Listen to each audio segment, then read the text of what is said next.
ce mois d'avril 1945, l'armée américaine progresse sur le territoire allemand. Les forces d'Hitler sont en déroute. Dans quelques jours, le 8 mai, le Reich capitulera sans condition devant les Alliés. Dans leur progression vers Berlin, les GIs traversent un pays écrasé par les bombardements et rencontrent une population épuisée. Mais ce qu'ils ne savent pas, c'est qu'au-delà des ravages de la guerre, ils s'apprêtent à découvrir l'inimaginable. Une réalité qui va marquer pour toujours le général Eisenhower.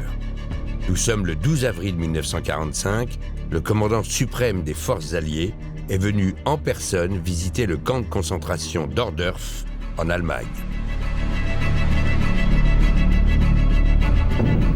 Ces images, il ne pourra jamais les oublier.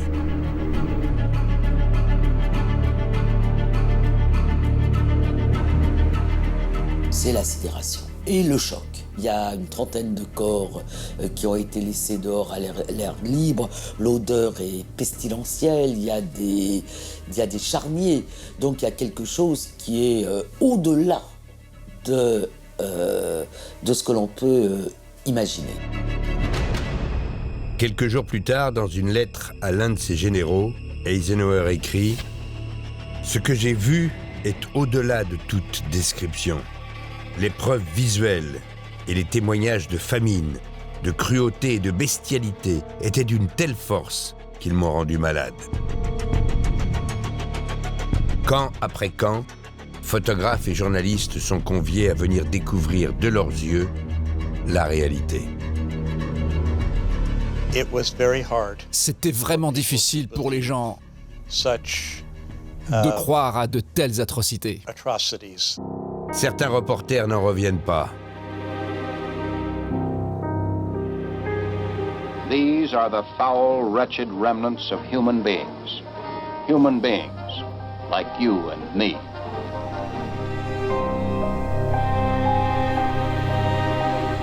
Le monde entier a sous les yeux les preuves du pire crime jamais commis contre l'humanité. Des tonnes de vêtements empilés, des montagnes de chaussures,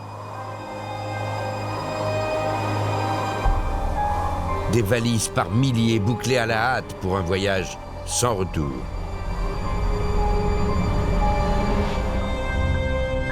Tout témoigne de l'ampleur du massacre.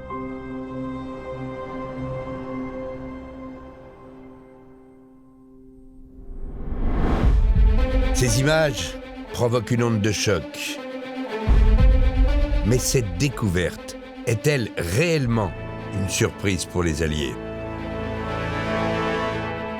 Winston Churchill, Franklin Roosevelt ou même Charles de Gaulle pouvaient-ils ignorer que depuis 4 ans, Hitler organisait l'extermination du peuple juif?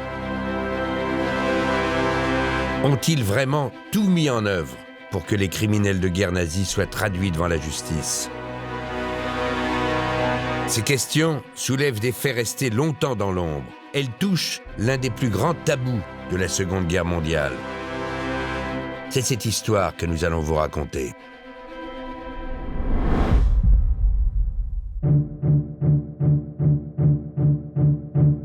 La réalité de ce qui se passe dans les camps, les Alliés vont en avoir connaissance bien plus tôt que ce que l'on peut imaginer.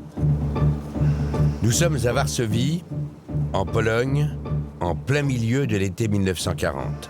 Au cœur de la capitale occupée par les nazis, dans l'un de ces immeubles, se tient une réunion ultra secrète. Les chefs de la résistance polonaise sont en alerte, car l'heure est grave. Depuis quelques semaines, leur réseau est en train d'être décimé par les Allemands. Des milliers d'opposants politiques sont raflés et envoyés par convoi vers un camp qui se trouve à 300 km au sud de Varsovie, un camp qui porte le nom d'Auschwitz. On sait que c'est un camp, mais quelle sorte de camp? Ça, personne ne le sait. Un camp aux conditions d'emprisonnement très dures, où les prisonniers seraient particulièrement maltraités. Les chefs de la lutte armée sont inquiets pour leurs hommes enfermés là-bas. Chacun fait alors des suggestions. Comment parvenir jusqu'à eux? Comment les contacter? Comment savoir ce qu'ils deviennent? Et parmi les résistants, il y a un certain Witold Pilecki. Alors que tout le monde tergiverse autour de la table, il lui vient une idée hallucinante. Se faire volontairement arrêter et déporter à Auschwitz. Et une fois à l'intérieur, retrouver ces hommes et organiser un soulèvement, une mutinerie. Pilecki, effectivement, a demandé de se voir octroyer cette mission, d'être enfermé dans le camp d'Auschwitz pour y organiser l'insurrection générale et donc la libération de ses camarades enfermés là-bas. La mission semble complètement folle. Mais pour ce patriote, c'est la seule possibilité de sauver ses compagnons. Alors voilà comment il va s'y prendre.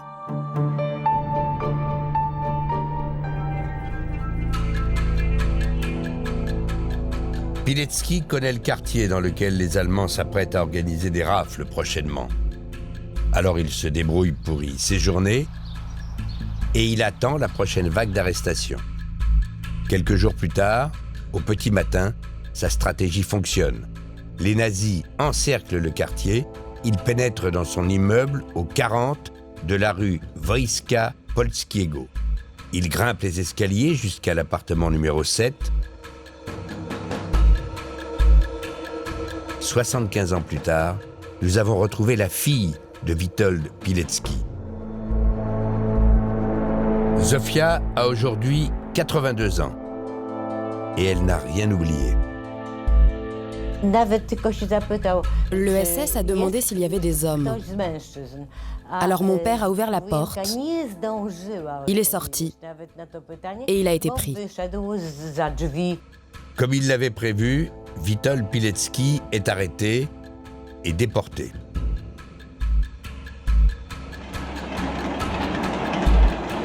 Le 21 septembre 1940, après 24 heures entassé avec des centaines d'autres hommes dans un convoi de wagons à bestiaux,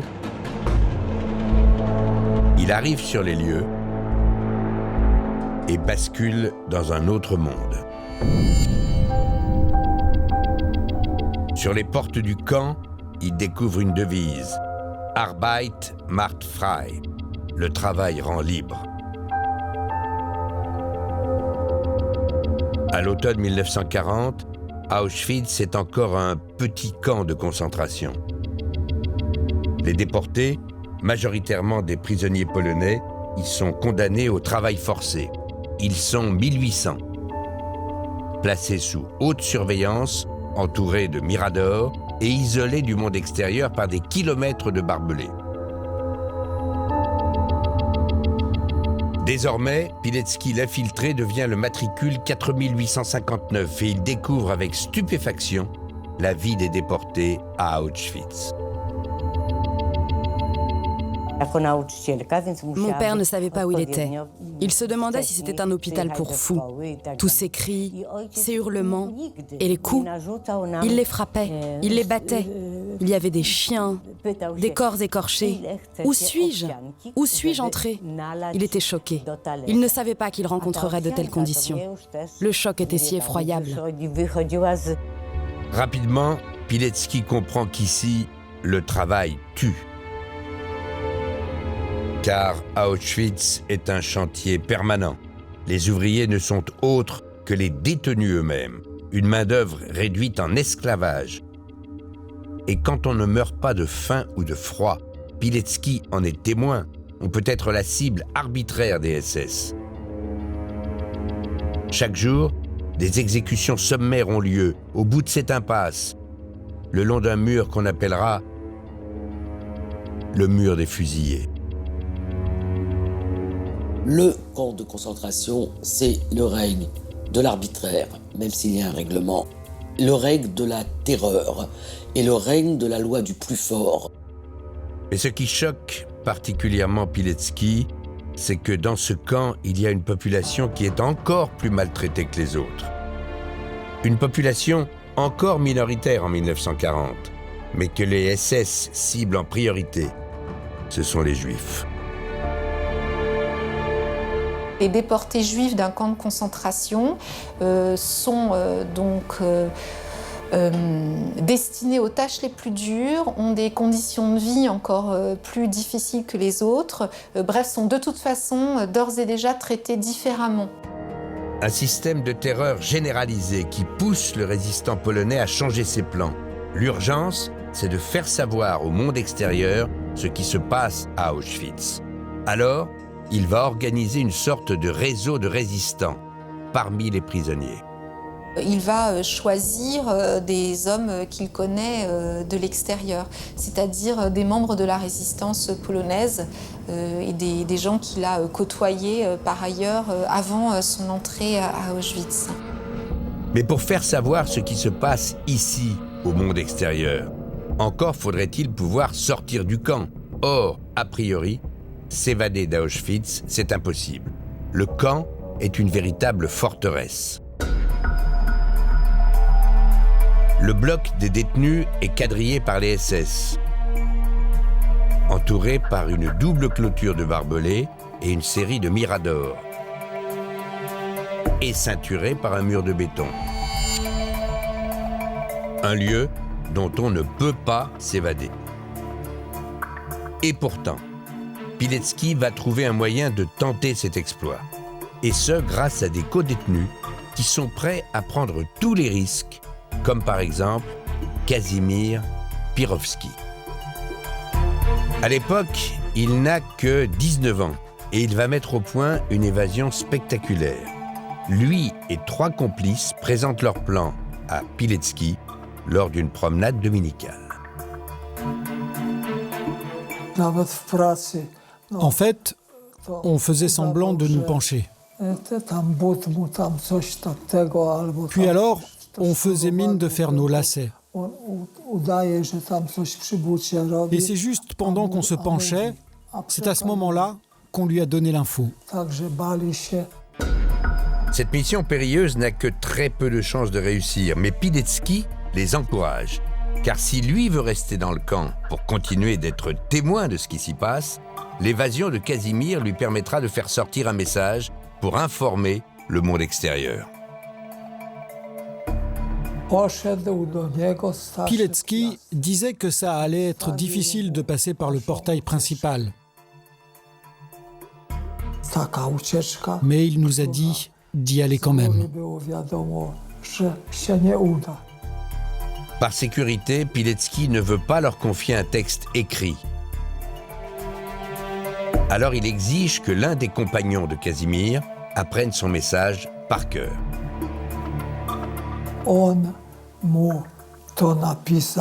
D'abord, il a écrit le message en détail. Ensuite, il lui a dit « Lis-le bien attentivement 10 fois. Tu lis ça 10 fois.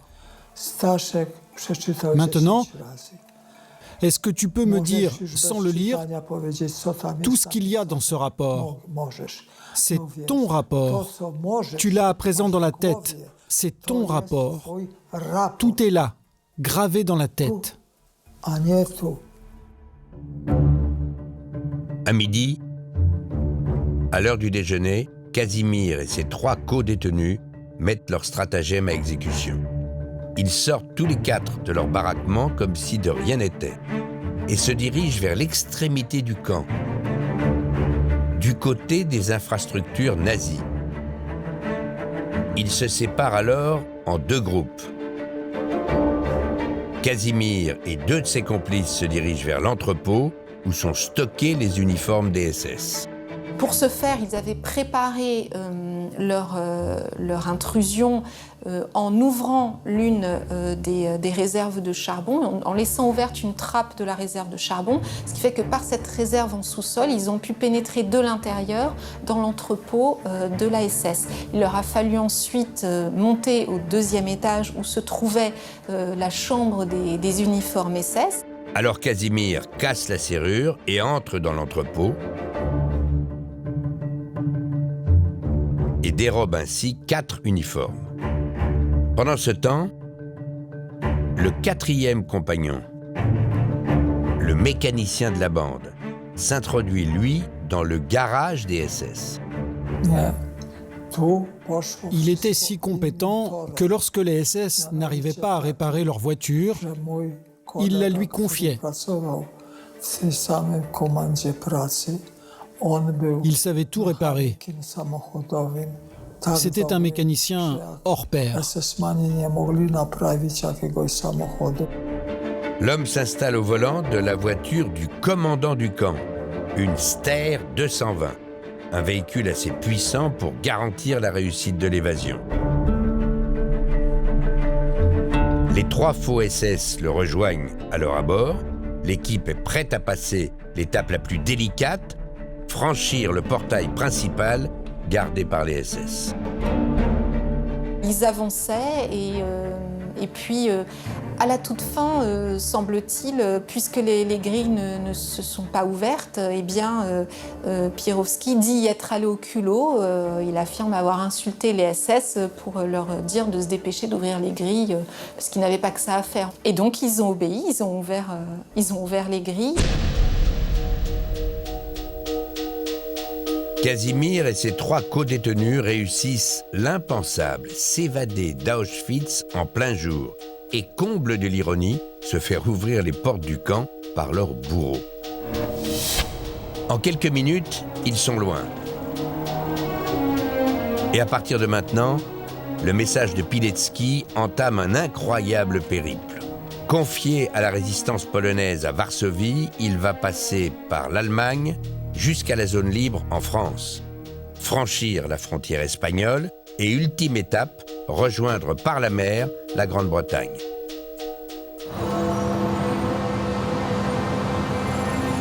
À Londres, le gouvernement polonais en exil est en contact permanent avec le Premier ministre Winston Churchill. Les autorités britanniques recevront ainsi 8 messages que Witold Pilecki leur fera parvenir par différents moyens.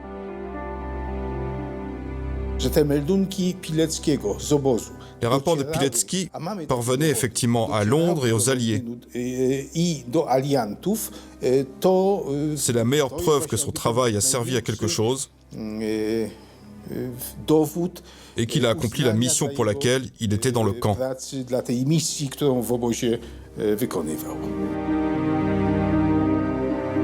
Le premier des messages de Pilecki arrive à Londres au mois de mars 1941. Et voici son contenu. Un témoignage inédit qui décrit les conditions de vie dans le camp. Le résistant infiltré volontaire parle d'humiliation, de coups de bâton, de nourriture insuffisante. Quant aux SS, il les qualifie de bourreaux. Message après message, les Britanniques découvrent que le système concentrationnaire nazi abat des hommes méthodiquement. Et cela n'est qu'un début. Les Alliés vont découvrir rapidement que la cruauté nazie est en train de prendre des formes jamais connues auparavant.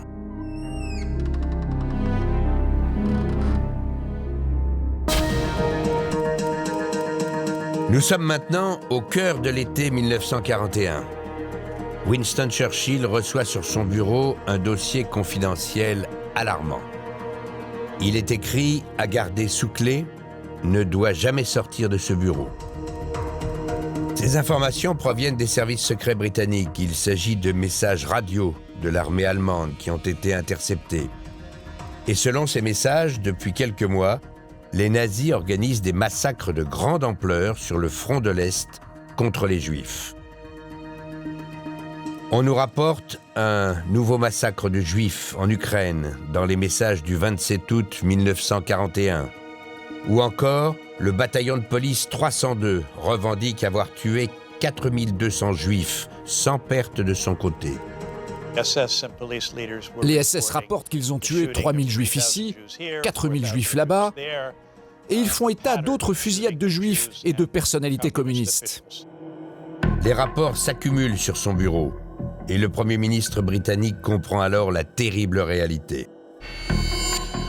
Au fur et à mesure qu'ils progressent en territoire soviétique, les nazis arrêtent et exécutent de plus en plus les populations juives.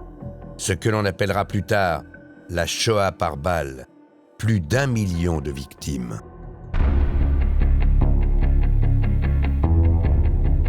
Churchill décide alors de réagir. Il prononce un discours à la radio sur les ondes de la BBC. Nous sommes le 24 août 1941 et déjà, le Premier ministre britannique lance l'alerte. Since the Mongol invasions of Europe in the 16th century, there has never been methodical, merciless butchery on such a scale. And this is but the beginning. We are in the presence of a crime without a name. Un crime qui n'a pas de nom, des mots très forts et un message entendu dans tout l'Occident. Pourtant, le cri d'alarme de Churchill trouvera peu d'écho. Qu'est-ce qu'il pouvait faire? Qu'est-ce qu'il pouvait faire pour des événements qui se déroulaient à des milliers de kilomètres, alors que toute l'Europe occidentale était occupée? Donc c'est aussi un espèce de raccourci mental incroyable, qui est de dire, puisqu'on sait, on peut faire quelque chose. Mais il sait, ils ne peuvent rigoureusement rien faire. Il faut dire qu'en 1941, Churchill est seul en Europe. À l'Ouest, presque tous les gouvernements ont capitulé devant le régime nazi. Et à l'Est, Staline et les troupes russes viennent tout juste d'être envahis par les Allemands. Quant aux États-Unis, ils ne sont pas encore entrés en guerre.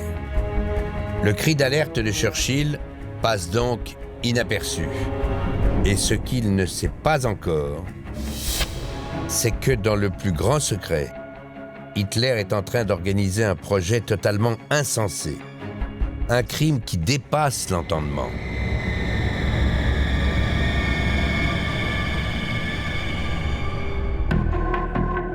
Le 20 janvier 1942, au sud de Berlin, dans la petite ville de Wannsee, 15 hauts responsables du Troisième Reich se réunissent en toute discrétion dans cette villa très chic.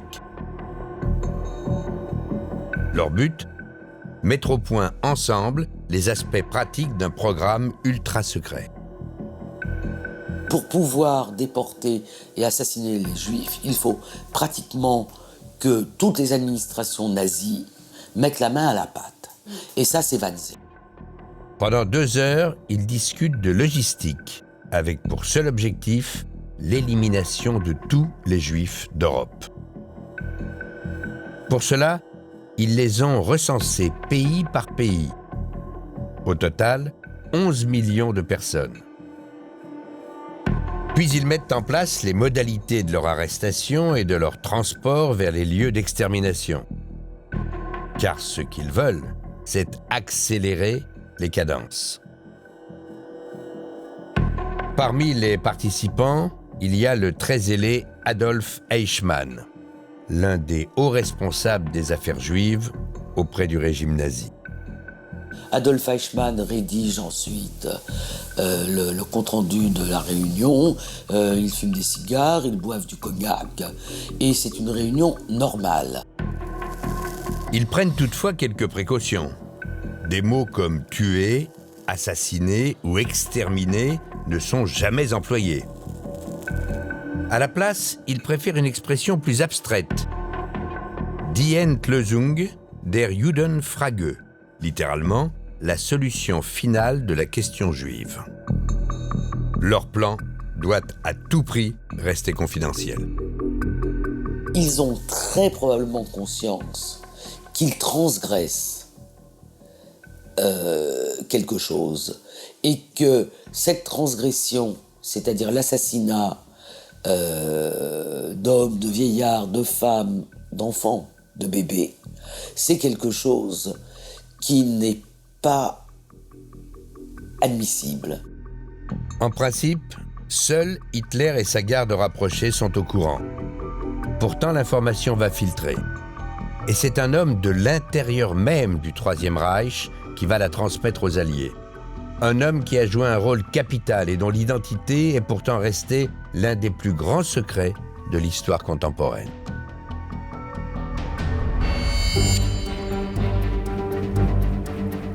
Pour percer le mystère, nous partons pour les États-Unis, direction sa capitale, Washington.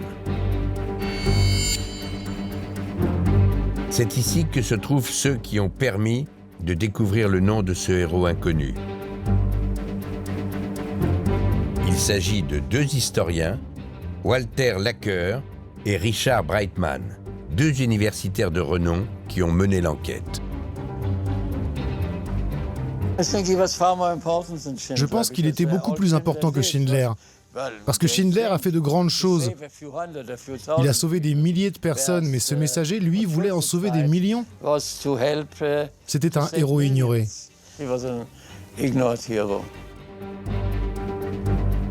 Ce qui les a mis sur la trace de cet homme, c'est ce document.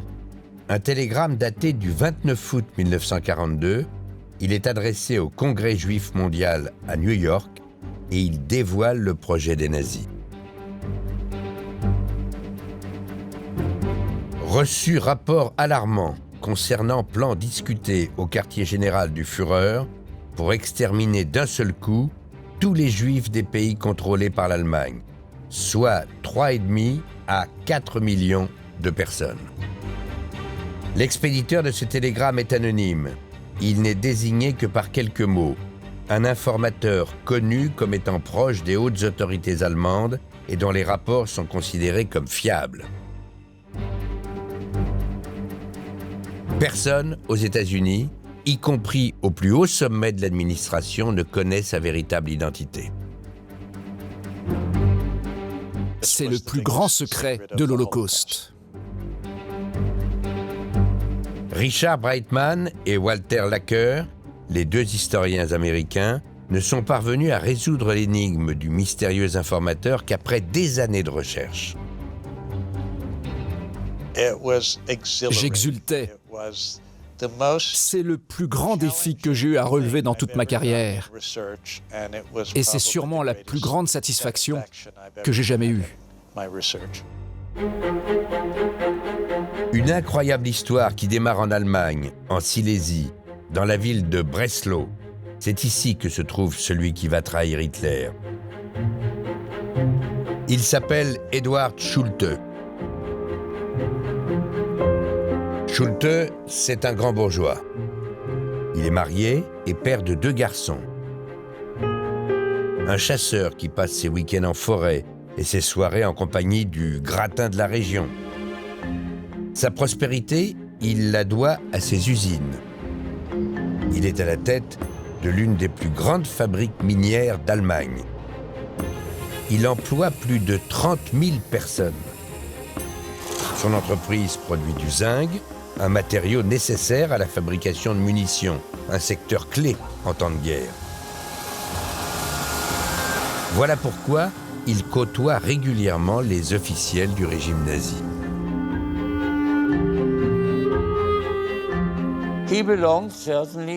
Il faisait partie d'un petit cercle de gens importants. Il devait connaître des officiels. Il ne les voyait pas tous les jours, mais il a dû prendre part à d'importantes réunions. Nous avons retrouvé un homme qui se souvient bien d'Eduard Schulte. C'est son petit-fils, Roy. Mon grand-père était très grand, très musclé. C'était un homme en pleine santé. Quand il entrait dans une pièce, on le remarquait. Il était sûr de lui. C'était un extraverti qui connaissait beaucoup de gens, qui aimait parler et refaire le monde. Mais Schulte joue un double jeu, car en réalité, il déteste le régime nazi. Il déteste Adolf Hitler. Il ne souhaite qu'une chose, la chute du Troisième Reich. Il pensait que c'était des voyous qui mèneraient l'Allemagne à sa perte. Eduard Schulte a des amis juifs qu'il voit en secret. Il entretient même une relation intime qui, dans ce contexte, peut lui coûter très cher. Mon grand-père avait une maîtresse à Zurich. pendant que sa femme restait en Allemagne. Et cette maîtresse était juive. Doris, une passion qu'il vit dans le plus grand secret. Car si le régime nazi l'apprenait, ils seraient tous les deux en grand danger. Alors, au nom de ses convictions politiques, dans l'ombre, Edward Schulte est devenu un informateur au service des Alliés. Dès qu'il en a l'occasion, il fait parvenir des informations stratégiques à Londres et à Washington. Et c'est ainsi qu'il va dévoiler le plus criminel des projets nazis aux Américains. Edward Schulte joue un double jeu. Car en réalité, il déteste le régime nazi. Il déteste Adolf Hitler. Il ne souhaite qu'une chose, la chute du Troisième Reich. Il pensait que c'était des voyous qui mèneraient l'Allemagne à sa perte. Schulte a des amis juifs qu'il voit en secret. Il entretient même une relation intime qui, dans ce contexte, peut lui coûter très cher. Mon grand-père avait une maîtresse à Zurich, pendant que sa femme restait en Allemagne. Et cette maîtresse était juive. Doris. Doris, une passion qu'il vit dans le plus grand secret. Car si le régime nazi l'apprenait, ils seraient tous les deux en grand danger. Alors, au nom de ses convictions politiques, dans l'ombre, Edward Schulte est devenu un informateur au service des Alliés. Dès qu'il en a l'occasion, il fait parvenir des informations stratégiques à Londres et à Washington. Et c'est ainsi qu'il va dévoiler le plus criminel des projets nazis aux Américains. Et voici comment cela va se passer.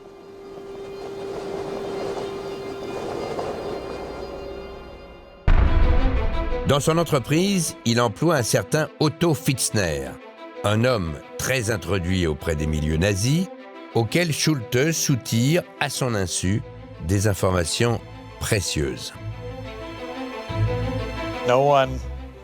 Personne ne savait, et surtout pas Fitzner, que Schulte détestait les nazis. En fait, Schulte poussait même Fitzner à s'engager. Tu veux postuler au bureau nazi de l'économie de guerre? Vas-y, ça sera bien pour l'entreprise. Et Fitzner se vante d'avoir accès à des informations de haute valeur. Ainsi, au mois de juillet 1942, il affirme devant son patron avoir eu connaissance d'une décision ultra secrète en provenance directe du QG d'Hitler. Schulte va alors habilement le manipuler pour en savoir plus. Schulte a dû lui dire « Tu ne peux pas vraiment savoir ce qui se passe au quartier général d'Hitler. » Et Fitzner a dû lui répondre « Mais si, bien sûr, je sais. Et tu veux un exemple ? Voilà ce qui se dit au quartier général d'Hitler. Ils élaborent un plan pour tuer entre 3,5 et 4 millions de juifs. » Un plan pour exterminer jusqu'à 4 millions de juifs. L'information est difficile à croire, mais Edward Schulte comprend aussitôt qu'il s'agit là d'une décision sans précédent dans l'histoire. On peut imaginer ce qu'il a dû ressentir quand il a eu l'information que 3,5 à 4 millions d'innocents allaient être tués. On peut imaginer la pression. Que puis-je faire? Que devrais-je faire? Quel risque dois-je prendre? Schulte décide d'informer les puissances alliées pour tenter d'éviter que des millions d'innocents ne soient massacrés. Dès qu'il a appris cela, il est monté dans un train pour Zurich avec cette information. Il avait des détails, il avait des dates. Il avait des lieux et des renseignements sur la technique de gazage employée pour tuer ces gens. Le 29 juillet 1942, Schulte profite d'un voyage d'affaires, comme il en fait régulièrement. Il en profite pour traverser l'Europe et se rendre dans un territoire neutre, la Suisse. Il ne veut surtout pas attirer l'attention. Alors, il ne déroge pas à ses habitudes. À Zurich, il passe la soirée avec Doris, sa maîtresse. Mais il reste muet sur le vrai motif de sa visite.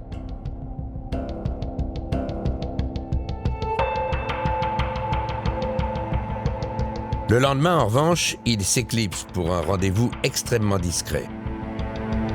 Officiellement, c'est un rendez-vous d'affaires. En réalité, c'est une entrevue avec l'une de ses connaissances juives, un grand banquier en qui il a toute confiance, un homme qui a des relais outre-Atlantique. Et avant de lui délivrer son terrible message, Schulte pose une condition.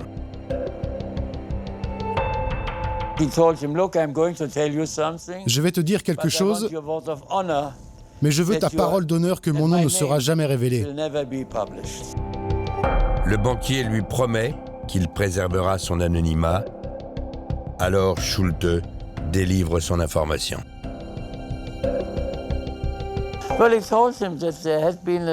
Il lui a dit ensuite que la décision de tuer tous les Juifs d'Europe avait été prise et que ça commençait immédiatement et que pour cela, ils utilisaient du gaz.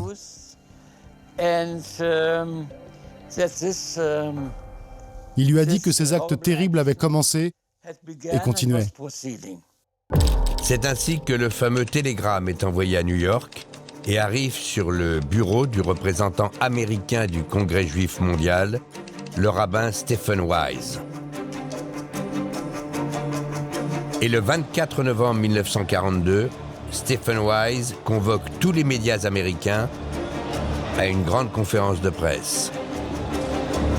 Devant un parterre de journalistes, le rabbin annonce que les nazis déportent massivement des juifs en Pologne en vue d'une extermination de grande ampleur. C'est la première fois qu'une telle information est rendue publique. Le problème, c'est qu'elle ne va pas du tout déclencher le séisme médiatique qu'Edward Schulte espérait.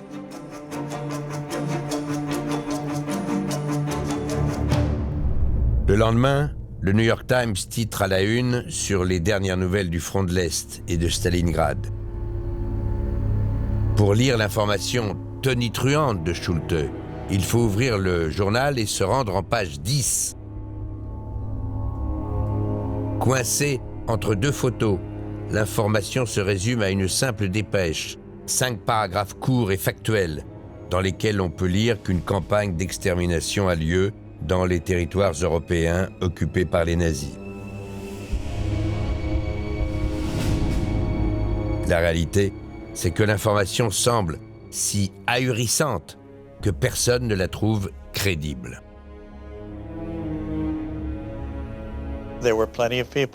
Il y a beaucoup de gens qui trouvent tout ça farfelu. Ils trouvent ça tellement exagéré qu'ils pensent que les organisations juives doivent en rajouter. Ils ont du mal à imaginer que des êtres humains puissent faire ça à d'autres êtres humains. Mais désormais, l'information est publique. Les gouvernements alliés ne peuvent plus l'ignorer. D'autant que maintenant, les preuves s'accumulent. Les Alliés reçoivent d'autres informations qui recoupent celles de Schulte, comme notamment le rapport d'un autre résistant polonais, le rapport de Jan Karski, qui lui aussi confirme en novembre 1942 qu'un massacre organisé de Juifs est en cours en Pologne.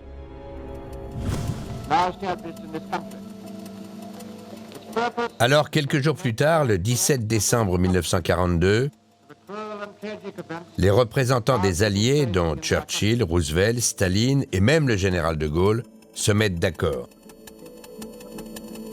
Ils rédigent ensemble une déclaration qui dresse le sinistre bilan de l'étendue du massacre. Dans tous les pays occupés par l'Allemagne, les Juifs sont transportés par train dans des conditions d'horreur et de brutalité vers l'Europe de l'Est, en Pologne, qui est devenue le principal abattoir nazi. Le nombre de ces sanglantes cruautés s'élève à des centaines de milliers d'innocents, hommes, femmes et enfants. Les gouvernements susmentionnés condamnent de la manière la plus ferme possible cette politique bestiale d'extermination de sang-froid. Les responsables de ces crimes ne resteront pas impunis.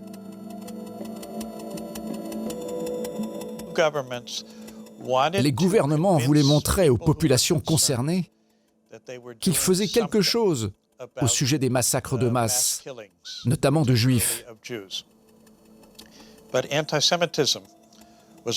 Mais l'antisémitisme était si fort, et personne ne voulait donner l'impression qu'il était plus préoccupé par les massacres de Juifs que par l'idée de gagner la guerre le plus rapidement et le plus efficacement possible.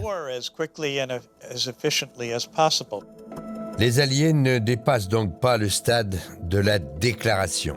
Pour qu'ils réfléchissent enfin à une intervention, il va falloir encore des mois et les appels à l'aide d'hommes de l'ombre, notamment de l'un d'entre eux qui assiste à l'accélération de ce massacre depuis l'intérieur et qui prend tous les risques pour les alerter. Cet homme, c'est Witold Pilecki, car depuis maintenant 2 ans, l'infiltré polonais survit toujours dans l'enfer du camp d'Auschwitz. De l'intérieur, il a assisté à la mise en place concrète de la solution finale. Les nazis sont passés à une phase d'industrialisation de la mort. Ils ont agrandi à Auschwitz et construit un 2e camp, le camp de Birkenau. 4 complexes de chambres à gaz et de fours crématoires fonctionnent désormais à plein régime. Nulle part ailleurs qu'à Auschwitz, on a eu cette rationalisation de l'assassinat. En 1943, Pilecki voit chaque jour affluer des convois de Juifs venus de toute l'Europe. Ceux qui ne sont pas jugés aptes à travailler sont envoyés directement aux chambres à gaz. Les Allemands tuent jusqu'à 4000 personnes par jour. Dans ces messages, il disait que des convois entiers étaient menés vers la liquidation. Il demandait une réaction des Alliés dans les messages qu'il leur envoyait. Il faut dire que Pilecki s'est donné beaucoup de mal pour transmettre des messages auprès des Alliés, notamment grâce à des ouvriers polonais qui travaillent sur le camp, mais qui vivent à l'extérieur. Alors le résistant ne comprend pas que personne ne réagisse. Londres dormait. Au moins s'ils nous avaient dit « Attendez, 6 mois, 1 an », mais ils n'ont rien dit. Le silence, pas un mot, aucune réponse. Pilecki ne supporte plus cette absence de réaction. Il finit même par douter que ces messages parviennent bien jusqu'aux Alliés. Alors, il va décider de s'évader à son tour pour porter le message lui-même. Il se disait « Je dois aller jusqu'à Varsovie pour voir ce qui se passe, voir pourquoi on ne peut pas délivrer le camp. » Pour s'évader, Pilecki va mettre au point un plan particulièrement ingénieux. Il se débrouille pour se faire embaucher avec d'autres prisonniers à la boulangerie des Allemands. Elle se situe à 2 kilomètres à l'extérieur du camp.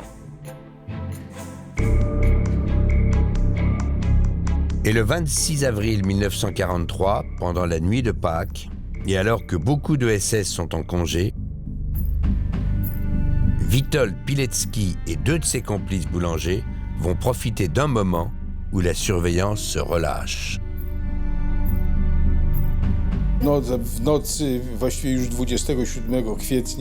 Bien après minuit, lorsque le pain est enfourné, les prisonniers pouvaient se reposer un peu. Les SS étaient occupés à leurs affaires. Pilecki et ses 2 amis ont donc commencé leur tentative d'évasion.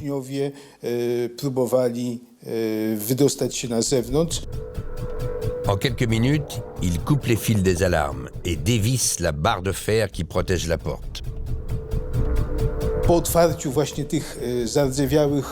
Après avoir ouvert la porte rouillée, la liberté était devant eux. Une liberté encore pleine de dangers, mais ils étaient à l'extérieur des barbelés. Après 947 jours de détention, Pilecki retrouve la liberté. Sur cette photo, il pose, amaigri mais tout sourire, entre ses deux complices d'évasion. Il est enfin sorti de l'enfer d'Auschwitz et il n'a plus qu'une obsession, témoigner de ce qu'il a vu. C'était un génocide. Un effroyable génocide. Il fallait à tout prix faire quelque chose avec ce camp. Le délivrer tant que les gens étaient encore vivants. Car l'extermination était si énorme. Des milliers de personnes mouraient chaque jour. De retour à Varsovie, il commence alors la rédaction d'un rapport sur ses 2 ans et demi de captivité. Ce rapport d'une 20aine de pages est connu sous le nom de rapport W. Nous nous le sommes procuré. Nous le traduisons ici pour la première fois en français. Dans ces 20 pages, sans connaître les tenants et les aboutissants du projet nazi, Pilecki décrit avec précision ce qu'on lui a rapporté, mais aussi ce qu'il a vu de ses propres yeux. Des passages entiers décrivent notamment la ruse des nazis pour éviter la panique des femmes qui sont conduites à la mort. Ils leur donneront du savon et une serviette, et elles croiront aller prendre une douche. Parfois, ils ne font même plus cette comédie. Une fenêtre du toit s'ouvrira, d'où tombera du gaz. Pilecki fournit aussi des informations sur la capacité gigantesque des fours crématoires. On a calculé que le travail de 2 tours de service, avec crémation de 2 cadavres par poste, permet de brûler plus ou moins 5 millions de cadavres dans 2 fours crématoires par an. Pilecki envoie son rapport aux résistants de Varsovie qui le transmettent au gouvernement polonais en exil à Londres. Les autorités de Varsovie ont estimé qu'il fallait envoyer l'ensemble du rapport à Londres. Et il a été transmis aux autorités britanniques. Le rapport W s'ajoute ainsi à tous les éléments déjà reçus par les Alliés et il confirme que l'extermination des Juifs par les nazis est bien une réalité.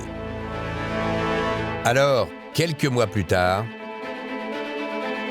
au printemps 1944, l'idée d'une intervention pour empêcher ou au moins freiner le massacre va enfin prendre corps. Des organisations juives proposent que pour stopper net l'arrivée de nouveaux convois, les Alliés bombardent les rails qui mènent au camp.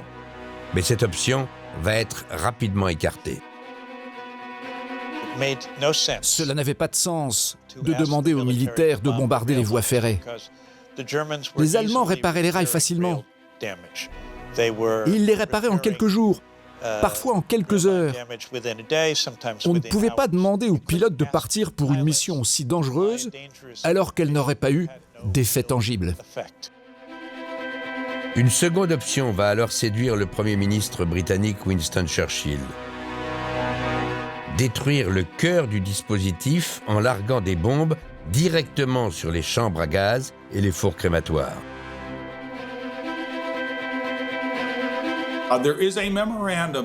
Churchill a rédigé un mémo au secrétaire d'État à la guerre. Il lui a écrit « Prenez toutes les forces aériennes que vous voulez et dites que j'y suis personnellement favorable ».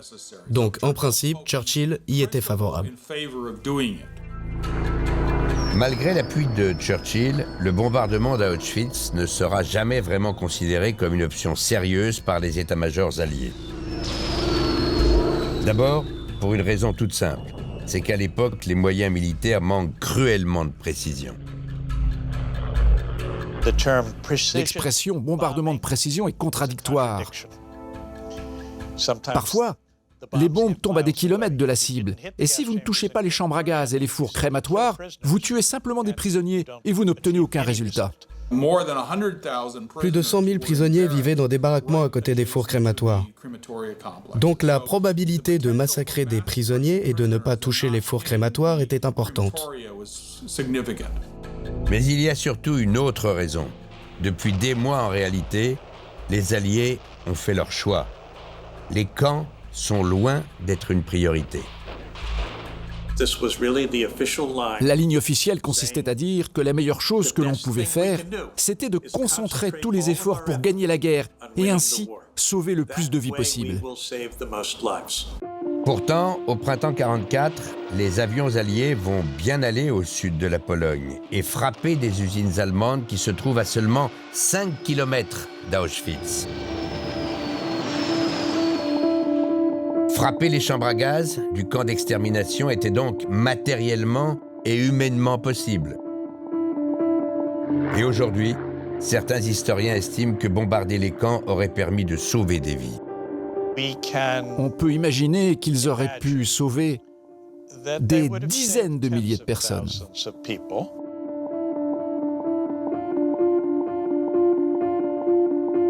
Et même s'ils n'avaient pu en sauver que 100, cela en aurait valu la peine. Le pire, c'est que les derniers mois de la guerre sont aussi ceux où la cadence d'extermination va atteindre son maximum. Entre mai et juillet 1944, soit seulement en 3 mois, 420 000 Juifs sont morts gazés.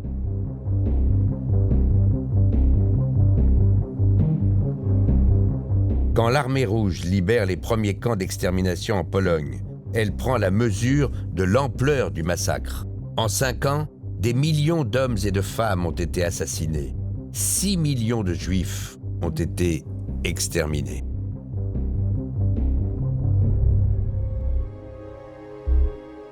Les Alliés savaient, mais ils n'ont rien fait pour arrêter la machine de mort nazie, alors que dans l'ombre, des hommes prenaient des risques insensés pour que le monde sache ce qui se passait dans les camps. Des hommes dont le destin a été à jamais bouleversé. Après s'être battu contre les nazis, le résistant polonais Witold Pilecki va affronter un nouvel ennemi après la guerre. Le pouvoir communiste mis en place par les soviétiques en Pologne. Arrêté et jugé comme opposant au régime, Witold Pilecki a été fusillé en mai 1948. Quant à Eduard Schulte, lui, il a dû fuir l'Allemagne dès 1943. Les nazis avaient découvert qu'il informait secrètement les Alliés. Il s'est installé en Suisse, où il a épousé sa maîtresse, Doris. Il est mort à Zurich en janvier 1966, à l'âge de 75 ans. L'un, comme l'autre, sont des héros, des hommes qui ont tout tenté pour que la vérité triomphe.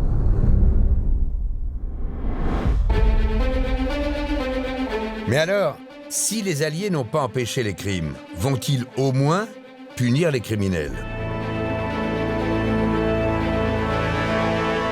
Les responsables du génocide seront-ils arrêtés pour répondre de leurs actes ? En apparence, quand on regarde les images des actualités de l'époque, on pourrait croire que les Alliés ont fait le maximum pour juger les nazis. Mais vous allez voir que les apparences sont parfois trompeuses.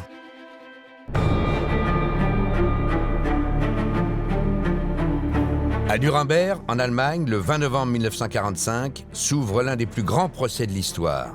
Sur le banc des accusés, près de 200 hauts responsables nazis. Parmi eux, tout sourire, Hermann Göring, numéro 2 du régime. Le procès est hautement symbolique. Il va durer plus d'1 an. Les caméras du monde entier couvrent l'événement. The trial of the century gathers momentum. Though missing from the 21 prisoners in the dock and unnamed in the indictment, the evil genius of Adolf Hitler is here on trial. The top Nazis' own words and actions rebound in their faces to damn them for their crimes. Les charges retenues sont à la hauteur des atrocités commises. Le terme de crime contre l'humanité est employé pour la première fois par une cour de justice. Sur 200 accusés, 37 seront condamnés à mort et exécutés dans les jours qui suivent par pendaison.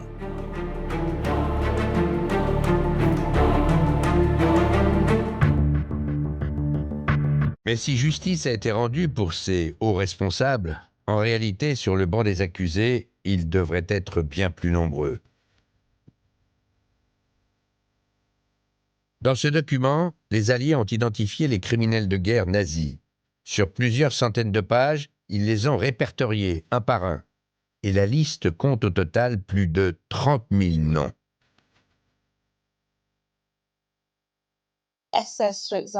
Les SS, les militaires, tous ceux qui sont recherchés pour des crimes de guerre, des crimes contre les soldats alliés ou contre les juifs sont dans cette liste.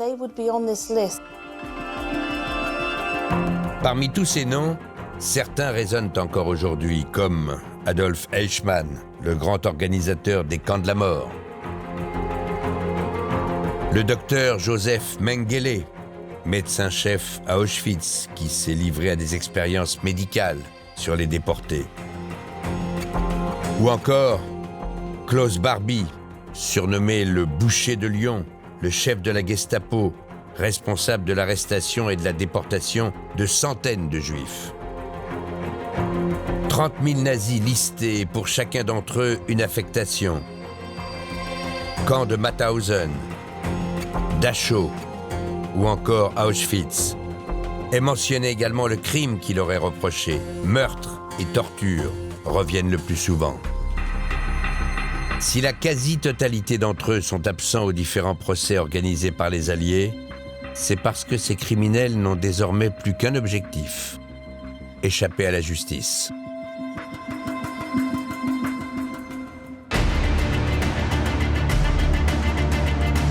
Pour y parvenir, de nombreux nazis vont avoir recours à des filières organisées.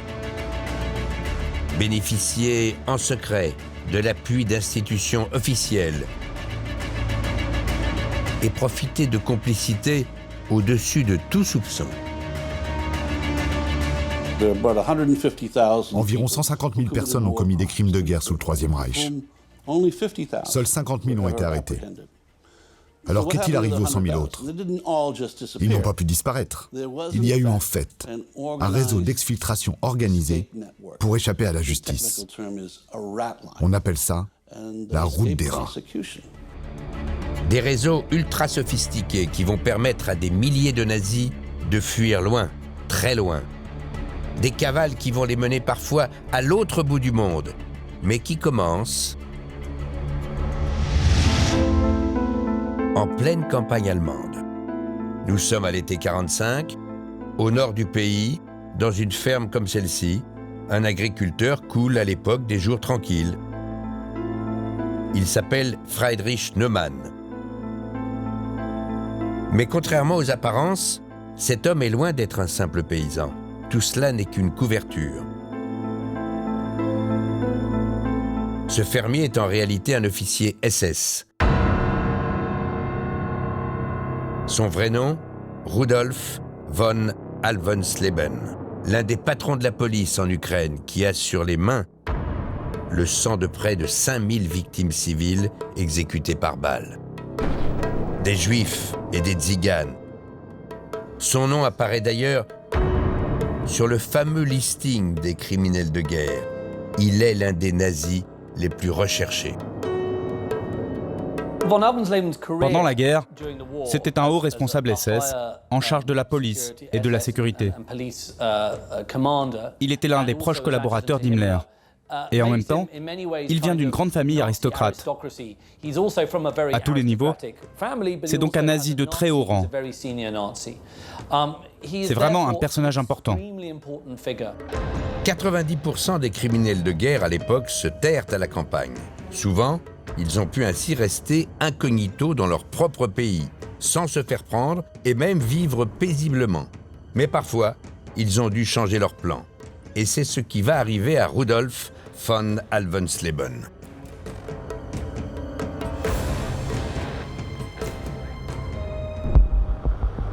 Le 2 août 1946, Rudolf voit débarquer chez lui des personnes qu'il n'attendait pas. Une Jeep, avec à l'intérieur des enquêteurs venus l'interroger. Car depuis des mois, des centaines de soldats des troupes alliées ratissent tout le pays. Même dans les endroits les plus reculés, porte à porte, checkpoints, tout le monde est contrôlé et arrêté au moindre doute. Et justement, Rudolf von Alvensleben va éveiller les soupçons des enquêteurs lorsqu'il débarque dans sa ferme. Il se fait arrêter pour être emmené dans un camp de prisonniers comme celui-ci, où sont envoyés des milliers de suspects, et il va subir un interrogatoire serré. Sur cette fiche que nous avons retrouvée, il soutient qu'il s'appelle bien Friedrich Neumann. Il affirme qu'il est Flüchtling, c'est-à-dire réfugié de guerre, et que sa profession actuelle est bien Landwirt, en français, fermier. Mais face à lui, il va avoir affaire à un enquêteur suspicieux, car son comportement ne colle pas du tout avec ses réponses. Il a d'ailleurs plutôt des allures d'aristocrate que de simple paysan. Il y avait quelque chose dans son allure, sa façon de parler, dans son comportement. C'est quelqu'un qui était très sûr de lui. Tout cela lui a fait penser que cet homme ne venait pas du petit peuple. Il était beaucoup plus que cela. Et cela a éveillé les soupçons. L'enquêteur le soupçonne même d'être un gros poisson. Ordre est alors donné de le surveiller de très près. La cavale de von Alvensleben aurait dû s'arrêter là, dans un camp. Mais en réalité, elle ne fait que commencer. L'enquêteur a dit à ses collègues « Assurez-vous que le garde le mette bien à l'isolement » parce qu'il avait des doutes sur von Alvensleben. Et malheureusement, quand l'enquêteur est revenu, la première chose que son collègue lui a dit, c'est « Oh, von Alvensleben est parti !» Et oui, le prisonnier s'est échappé. Profitant du chaos ambiant d'un camp organisé à la hâte, il a pris la place d'un blessé dans une ambulance en partance pour l'hôpital. Mais von Alvensleben le sait, il est maintenant découvert. Il lui faut quitter l'Allemagne et au plus vite. Il va alors parcourir des kilomètres et se fondre dans la masse des millions de réfugiés qui sillonnent le pays. Dans le chaos de l'Europe, dans les décombres, dans tout ce désordre, tous ces gens qui courent dans tous les sens, c'est très simple de se faire passer pour quelqu'un d'autre et de se cacher. Ça a beaucoup aidé les nazis en fuite. Mais où aller exactement? C'est toute la question pour les nazis en cavale. Car quelle que soit la direction, c'est l'impasse.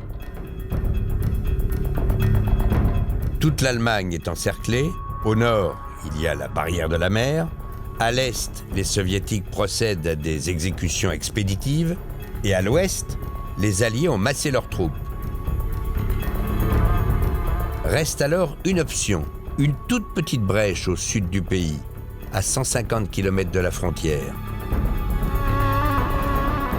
Nichée dans les Alpes, entre l'Autriche et l'Italie, c'est une région paisible où les nazis vont pouvoir trouver refuge et même obtenir le sésame pour échapper à la traque des Alliés.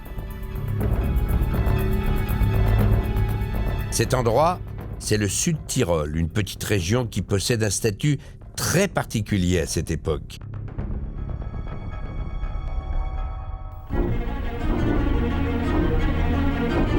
Car dans cette période où les frontières de l'Europe sont en train d'être redessinées, les Alliés n'ont pas encore tranché sur son sort. Conséquence, les habitants du Sud-Tyrol n'ont pas de nationalité, ils sont apatrides.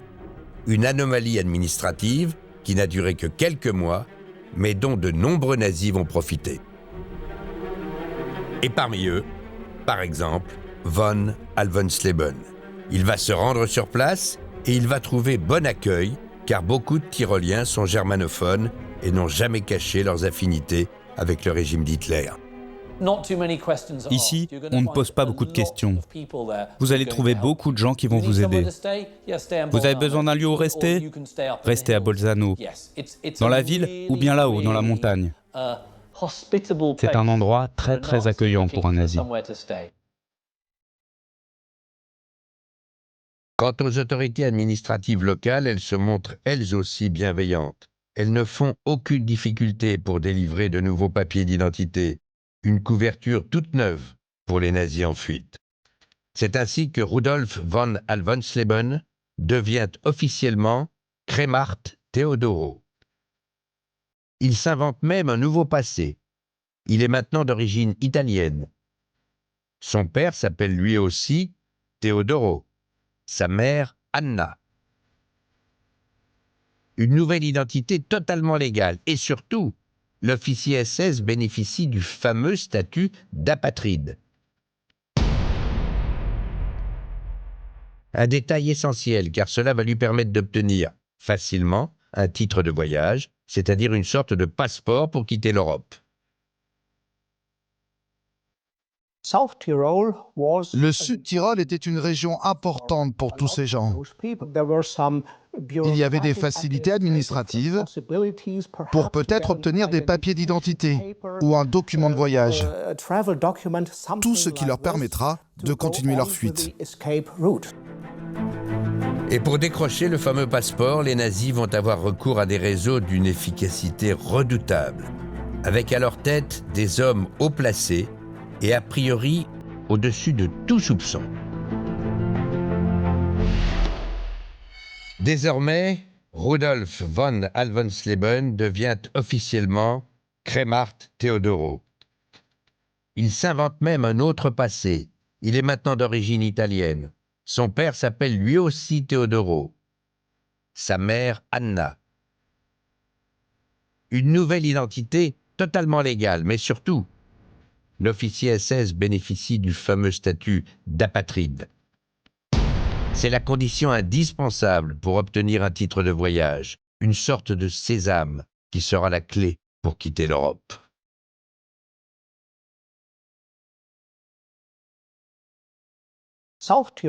Le Sud-Tyrol était une région importante pour tous ces gens. Il y avait des facilités administratives pour peut-être obtenir des papiers d'identité ou un document de voyage. Tout ce qui leur permettra de continuer leur fuite. Et pour décrocher le fameux passeport, les nazis vont avoir recours à des réseaux d'une efficacité redoutable, avec à leur tête des hommes haut placés et a priori au-dessus de tout soupçon. Nous sommes à Rome, au lendemain de la guerre. L'Italie, l'un des premiers pays libérés par les Alliés. L'Italie tourne alors tout juste la page du fascisme. Pourtant, au cœur même de sa capitale, il y a une institution vers laquelle les nazis vont se tourner. Une institution dont certains membres sont anti-nazis, tandis que d'autres, à l'inverse, vont organiser la fuite des criminels de guerre. Cette institution, c'est l'Église catholique. Car au sein même du Vatican, il y a de hauts responsables ecclésiastiques qui n'ont pas pour seule conviction celle de la religion, comme par exemple l'évêque Alois Udall. D'origine autrichienne, Monseigneur Udall est également un grand admirateur du régime nazi.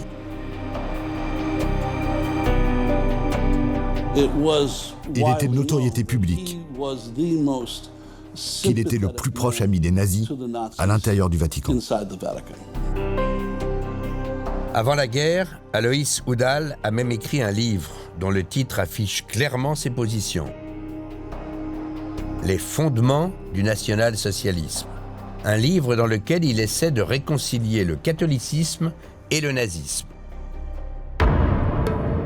Il va même jusqu'à adresser un exemplaire à Adolf Hitler qu'il dédicace au Siegfried de la grandeur allemande, comparant ainsi le Führer au fameux prince guerrier invulnérable dans la mythologie.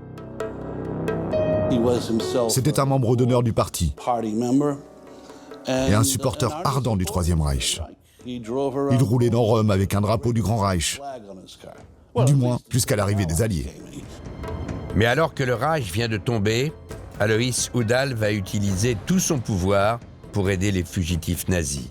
Il va leur obtenir des passeports en bonne et due forme et les aider ainsi à partir très loin. Tout s'organise ici, au 20 de la Via della Pace, la rue de la Paix, à Rome. Nous sommes au siège de l'église allemande, dirigée par Alois Udall. Est également basée ici l'une des branches de la commission pontificale d'assistance, créée à la fin de la guerre pour accueillir les réfugiés.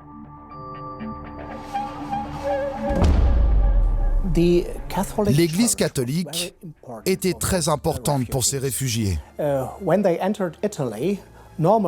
arrivant en Italie, ils ne parlaient pas la langue et ils n'avaient pas de papier. Ils n'avaient pas d'argent et ils avaient parfois leur famille avec eux. Alors que faire ?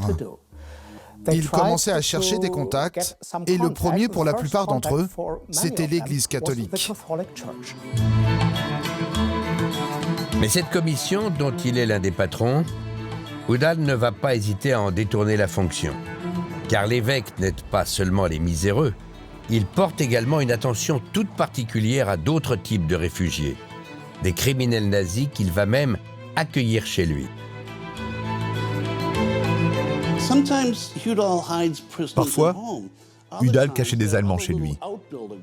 Sinon, il y avait aussi d'autres petits appartements partout dans Rome, où ces gens pouvaient se cacher. Et quand d'importants criminels de guerre nazis arrivaient, Udall les accueillait et les saluait par leur vrai nom. Il savait qui ils étaient. Et c'est au nom du Vatican, avec les moyens du Saint-Siège, qu'Aloïs Udall va aider les nazis en fuite, comme le prouve ce document que nous nous sommes procurés. Il s'agit d'une lettre rédigée par la commission pontificale avec en en-tête les armoiries du Vatican. Elle est datée du 26 juillet 1948 et il y est demandé de courtoisement délivrer le passeport à la personne suivante, Otto Papp, de nationalité apatride. La demande est adressée à la Croix-Rouge internationale.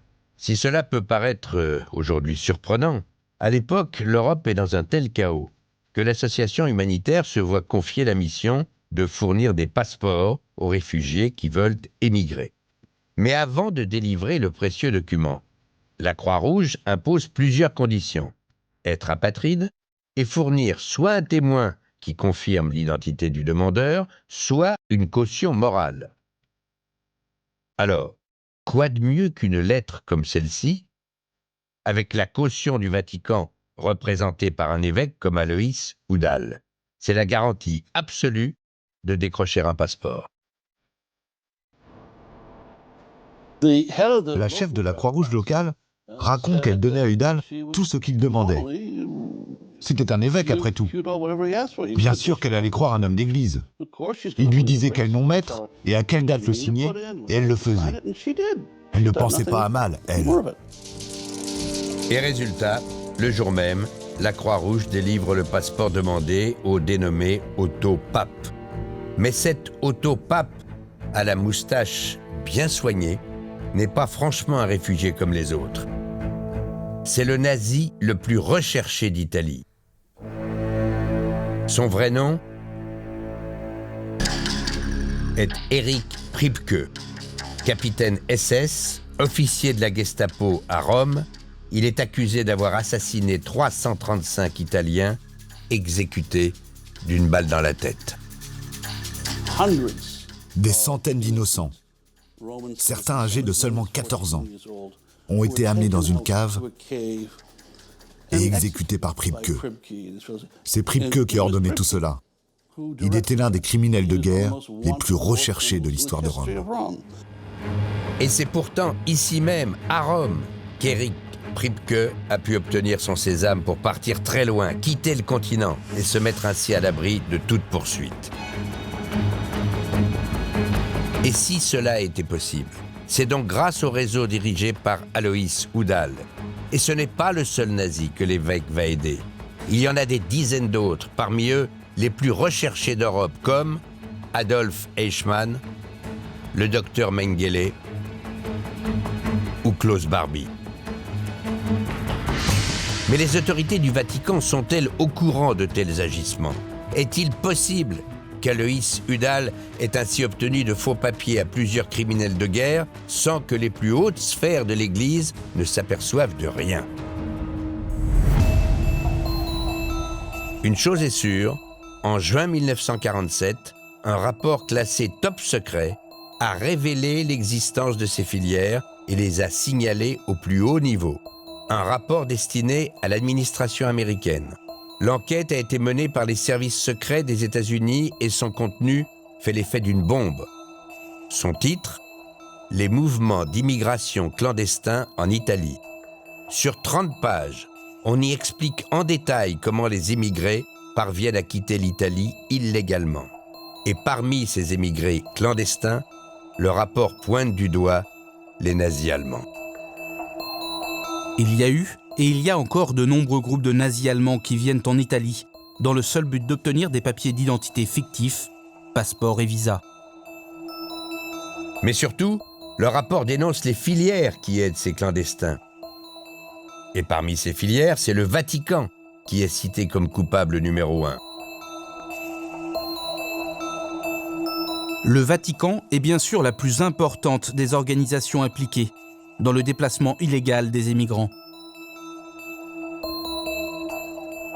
Et le rapport est explicite sur le rôle joué par le Vatican dans l'exfiltration des nazis. Des recherches complémentaires indiquent que dans les pays d'Amérique latine où l'Église a joué un rôle important, le Vatican a exercé des pressions pour favoriser l'entrée d'anciens nazis et d'anciens fascistes. Le rapport liste en détail 22 filières au sein du Vatican, impliquées dans ces réseaux qui ont permis, entre autres, aux nazis de quitter l'Europe. Sont cités plusieurs monseigneurs, c'est-à-dire des évêques. Et en toute première place, on trouve Monseigneur Udall. Son adresse est indiquée, ainsi que son numéro de téléphone. Ce rapport des services secrets américains est-il remonté jusqu'au sommet du Vatican?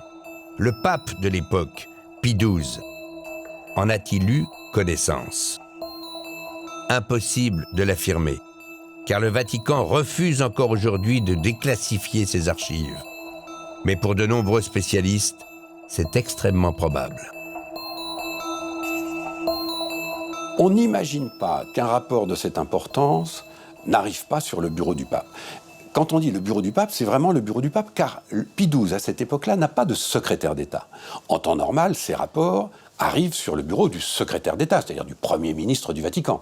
Là, justement, à cette époque, il n'y a pas de secrétaire d'État. Donc le rapport arrive exactement sur le bureau du pape. Et si le pape a probablement eu connaissance des agissements de son évêque, une chose est certaine, il n'a rien fait pour l'empêcher. Il faut dire que le chef de l'Église catholique n'a jamais été très véhément à l'égard des nazis et de leur soutien. Pendant la guerre, en 1942, il a même prononcé un discours plutôt ambigu. Alors que les Alliés venaient justement de dénoncer publiquement le massacre des Juifs, le pape Pie XII, lui, intervient à minima. Dans un discours fleuve de plus d'1 heure, la question des Juifs est résumée à 2 lignes où il ne les nomme même pas.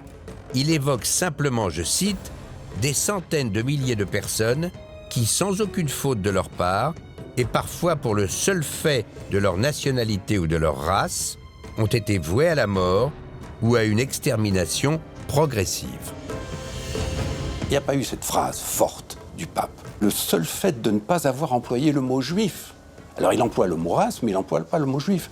Eh bien, ça laisse un doute et ça laisse effectivement une espèce de regret pour tout le monde, pour les juifs, mais aussi pour les catholiques, qui aimeraient tant que leur pape ait prononcé les mots qu'il fallait à l'époque. L'ambiguïté du pape va ainsi perdurer pendant plusieurs années. Et ce qui expliquerait cette attitude, c'est qu'à l'époque, l'Église se serait inquiétée d'une menace qu'elle considère comme plus dangereuse encore que les nazis, les communistes, adversaires déclarés de toute religion.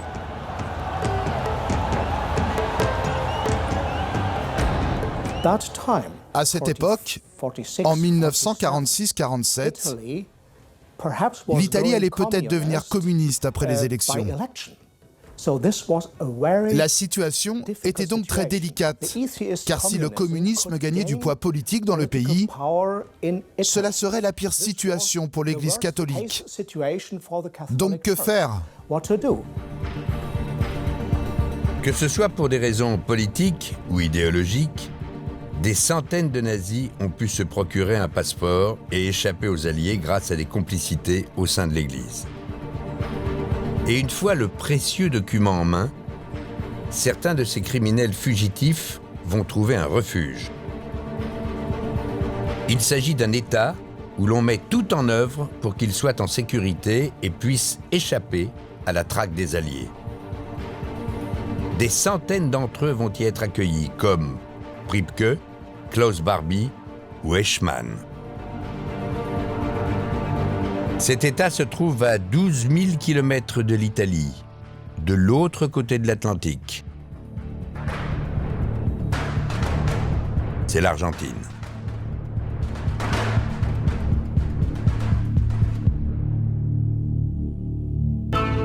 L'Argentine, un pays où ils vont se sentir comme chez eux.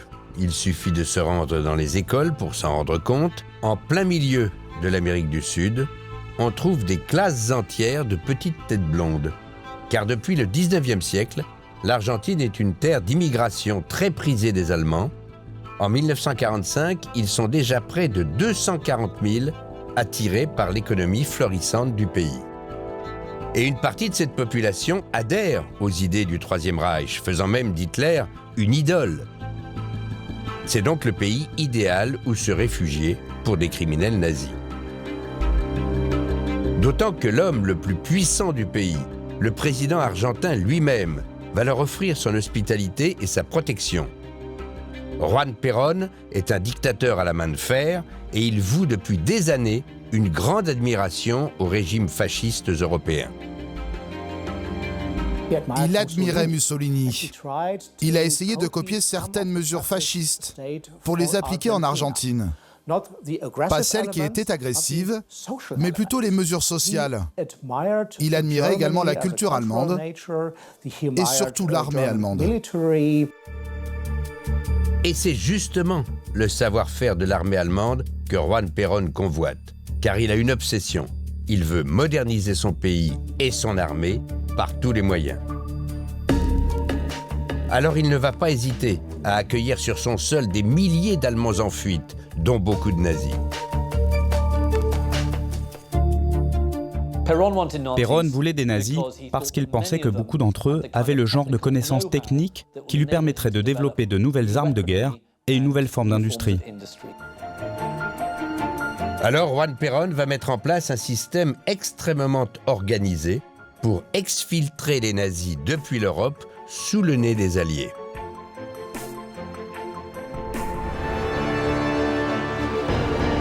Tout se passe au sein même de deux consulats argentins, celui de Berne, en Suisse, et celui de Gênes, en Italie. Les fugitifs nazis n'ont qu'à présenter de faux passeports comme ceux fournis avec la complicité de l'Église pour que l'Argentine accorde rapidement un visa en bonne et due forme. C'était une entreprise sponsorisée par l'État pour aider ces gens à fuir. Ce n'était pas juste une petite entreprise criminelle. C'était une politique gouvernementale qui permettait de faire traverser l'Atlantique aux nazis. Grâce à des filières comme celle-ci, ce ne sont pas moins de 5000 nazis qui ont émigré en Argentine. À leur arrivée, ils se sont construits une nouvelle vie sous la protection du président Perón. Certains devront tout de même rendre compte de leurs crimes, comme Adolf Eichmann, qui 10 ans après son arrivée en Argentine, a été enlevé par les services secrets israéliens en 1960, puis jugé, condamné à mort et pendu en Israël. Ou encore, comme Erich Priebke, qui a passé près de 50 ans en Argentine sous l'identité d'un directeur d'école, avant d'être extradé par la justice italienne et condamné en 1998 à la réclusion à perpétuité. Mais ces cas restent rares. La majorité des criminels nazis cachés en Argentine ont vécu tranquillement jusqu'à la fin de leur jours, sans jamais être inquiétés. C'est le cas notamment de von Alvensleben, qui s'est reconverti dans l'élevage de poissons. Il est mort à l'âge de 69 ans, impuni.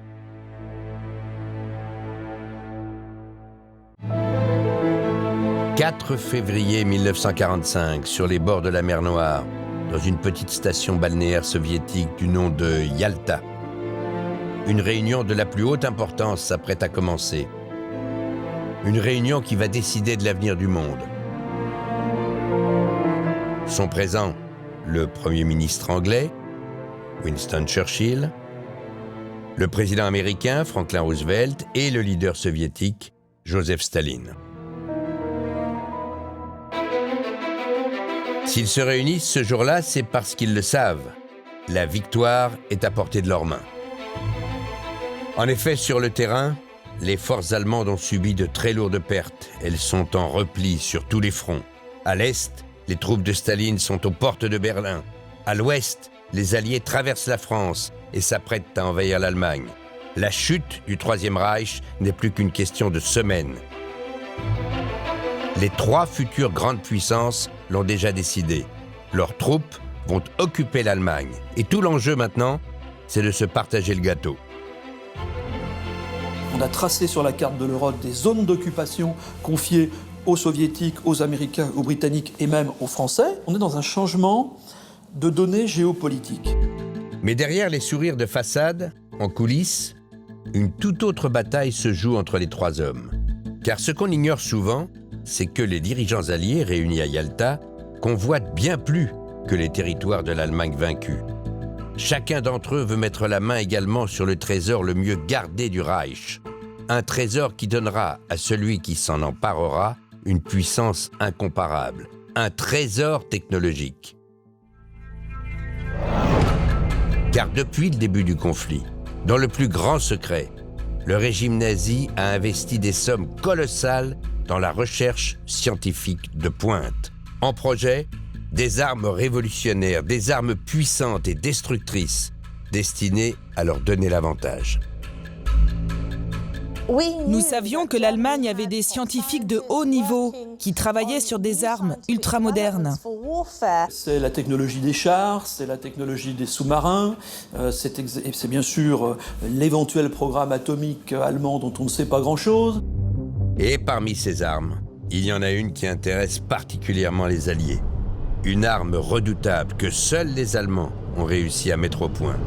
Une arme dont Américains, Anglais et Russes veulent s'emparer à tout prix.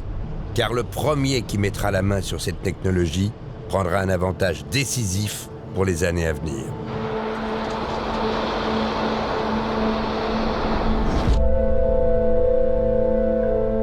La première fois que les Alliés ont eu connaissance de l'existence de cette arme révolutionnaire, c'était 2 ans avant la fin de la guerre. Et le plus surprenant, c'est qu'ils l'ont appris par les Allemands eux-mêmes. Nous sommes le 26 mai 1943 dans la campagne anglaise, près de Londres, à Trent Park. Ce joli manoir a tout l'air d'une maison de vacances. En réalité, c'est l'une des prisons les mieux gardées d'Angleterre. À l'intérieur, il y a des prisonniers de guerre très précieux pour l'armée britannique. Des généraux allemands capturés sur le front. Après avoir capturé ces généraux allemands en Afrique du Nord et en Italie, ils les ont amenés sur un site spécial à Trent Park. Et dans cette prison pour VIP, le moins qu'on puisse dire, c'est que les généraux allemands sont traités comme des rois. Dans la maison, ils peuvent circuler comme ils veulent. Ils ont accès à une salle à manger. Ils ont même leur propre chambre. Et ils ont presque le sentiment d'être les maîtres des lieux.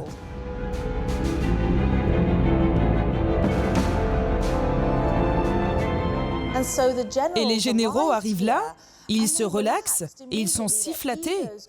Ils se disent « Oh, on est traités comme des généraux, on respecte notre grade, on n'est pas des prisonniers. » Et ils commencent à discuter entre eux, et pas seulement de la pluie et du beau temps. Mais ce que les généraux allemands n'ont pas compris, c'est que l'hospitalité britannique n'est qu'une ruse. Car de l'autre côté des murs du manoir, les services secrets anglais espionnent toutes leurs conversations. La maison est truffée de micros. Ils ont mis des micros partout, dans les lampes, sous la table de billard, dans la salle à manger. derrière la cheminée, même dans les pots de fleurs et aussi dans les arbres du jardin. Tout ce que se racontent les généraux allemands est enregistré, retranscrit, analysé. Objectif, leur soutirer à leur insu des informations stratégiques. Et c'est ainsi que les Alliés vont intercepter une conversation qui va remettre en cause tout ce qu'ils pensaient savoir de la puissance militaire allemande.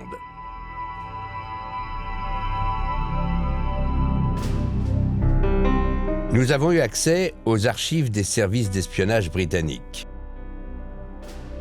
Et voici ce que révèle une conversation du 26 mai 1943. 3 généraux y parlent pour la première fois d'une arme totalement nouvelle, une bombe volante aux caractéristiques inédites pour l'époque.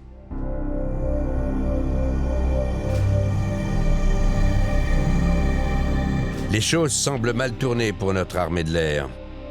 Je me demande où en est le développement de ces missiles.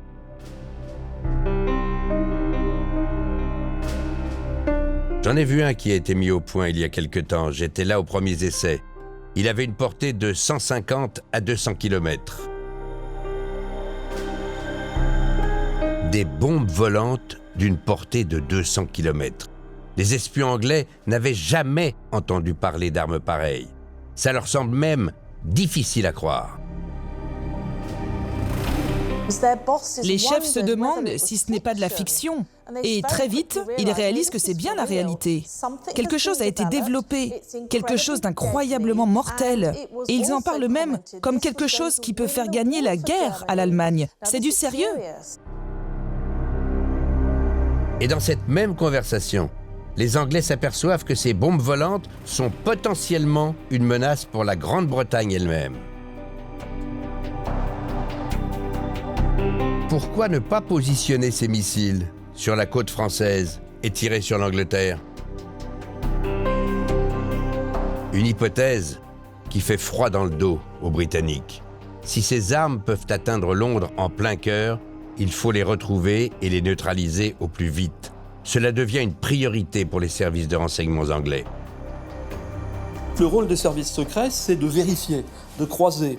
Ils vont utiliser pour cela l'analyse des documents, ils vont utiliser les interrogatoires de prisonniers de guerre, on met des micros cachés pour tenter de voir ce qui se passe, et ensuite on va aller vérifier sur place. Et il y a un moyen pour vérifier sur place, c'est d'envoyer des missions de photographie de reconnaissance spécialisées.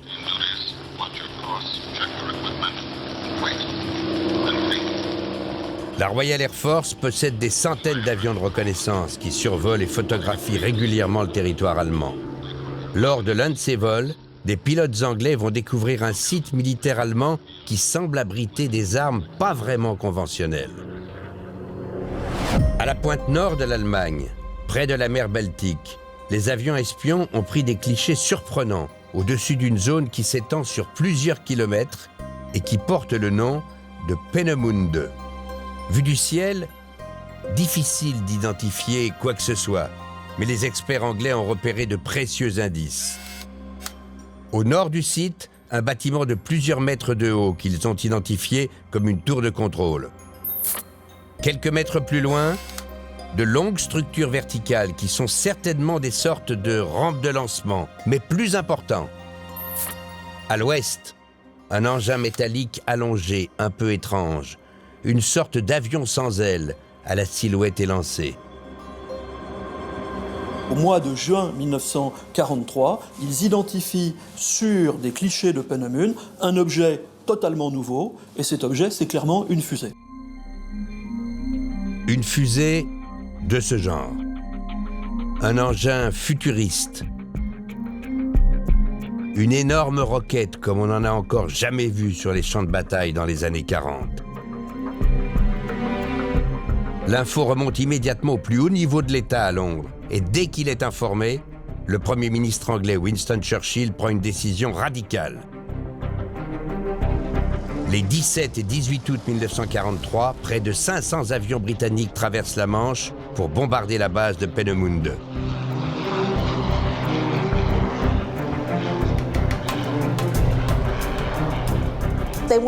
Les Anglais voulaient ralentir le programme de construction des missiles. Et Churchill dit même au pilote, si vous n'y arrivez pas, il va falloir y retourner. Pour Churchill, ce n'est pas négociable. Peenemünde doit être détruit.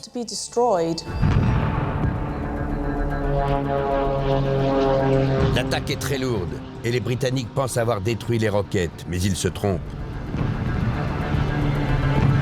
Malgré l'intensité des frappes, les bombes n'ont ravagé qu'une partie du site et les Anglais vont le payer très cher.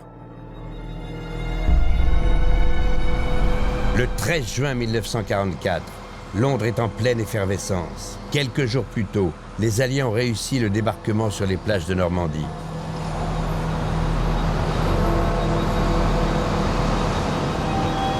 Pour les Britanniques, la guerre prend un nouveau tournant.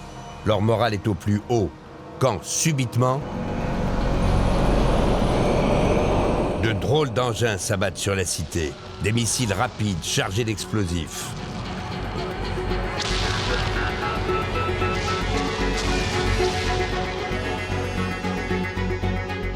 Ces armes ont en fait heurté Londres d'une façon très douloureuse parce qu'elles arrivaient de nulle part, on ne pouvait pas se préparer. Durant plusieurs semaines, ces fusées s'abattent sans relâche sur la capitale. Les dégâts sont terribles. Les journaux du monde entier en font leur une. Londres est la cible de bombes volantes.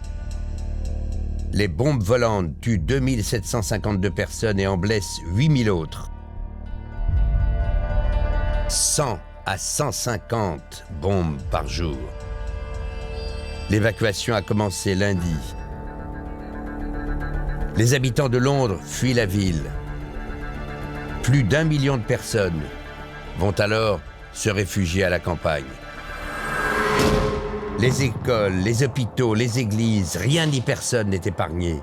Les batteries antiaériennes de l'armée britannique réussissent parfois à les intercepter. Mais cela va s'avérer totalement inefficace quand une nouvelle génération de fusées allemandes prend la relève quelques mois plus tard. À partir de septembre 1944, les Allemands utilisent des V2, plus rapides, plus meurtriers.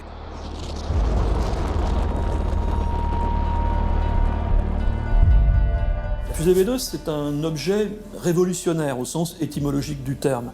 C'est une percée technologique extraordinaire qui permet d'envoyer un objet à longue portée, à très grande vitesse, donc sans capacité pour l'adversaire de l'intercepter.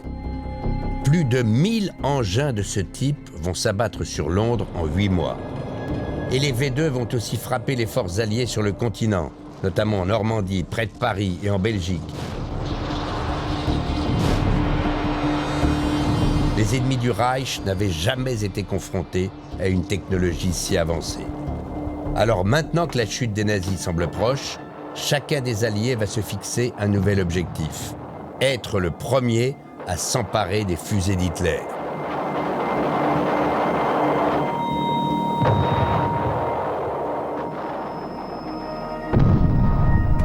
À l'Est, les Russes confient l'une de ces missions à Sergueï Korolev, l'un des ingénieurs les plus réputés de l'Union soviétique, un expert de l'armement.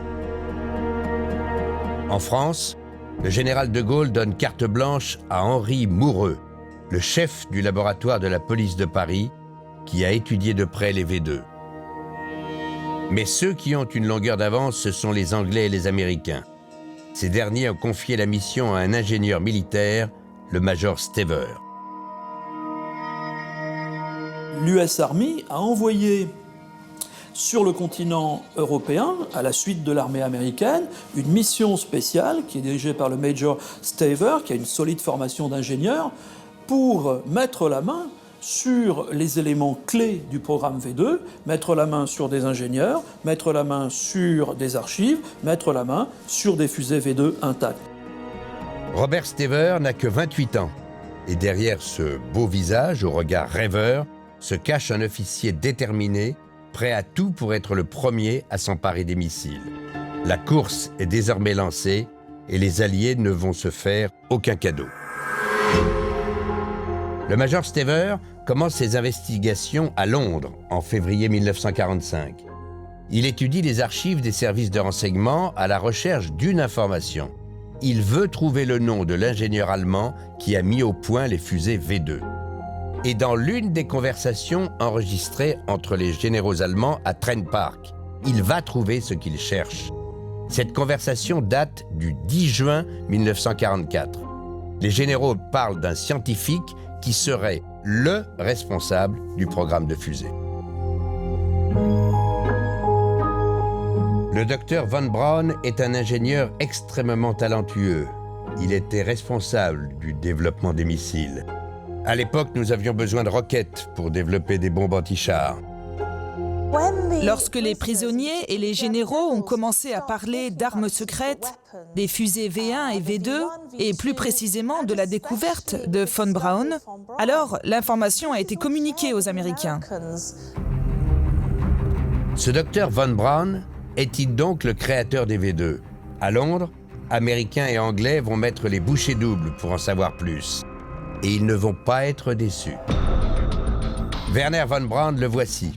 Filmé en 1943, il n'est alors âgé que de 31 ans, mais il est déjà le directeur de la base ultra-secrète de Peenemünde. Ce jeune homme au faux air de playboy doit toute sa carrière au régime nazi. Sur cette photo qui date de 1934, Von Braun pose fièrement lors de ses premiers essais de fusée. Parmi les invités d'honneur ce jour-là, Adolf Hitler. Le Führer est tombé sous le charme de l'ingénieur. C'est lui qui lui a proposé de diriger le programme secret de bombes volantes. Et l'ambitieux Von Braun ne s'est pas fait prier pour accepter. Werner von Braun, c'est un personnage qui n'a pas de scrupules. Tout est bon pour atteindre le but fixé. La fin justifie les moyens. Tout est bon, y compris le régime nazi. Il adhère au parti nazi. En 1940, il devient membre de la SS, parce que pour les dirigeants de l'intelligentsia du Troisième Reich, c'est un facteur de croissance de carrière. Dès juin 1942, Von Braun développe son programme de missiles et tire ses premières fusées. Au départ, les essais sont catastrophiques. Les V1 explosent parfois avant même de décoller.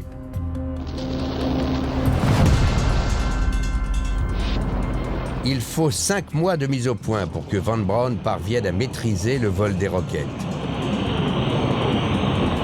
La production commence sur la base de Peenemünde fin 1942. Des centaines de V1 et de V2 sortiront de cette usine jusqu'à ce que, quelques mois plus tard, le site soit partiellement détruit par le bombardement anglais. Les nazis comprennent alors que le site est découvert.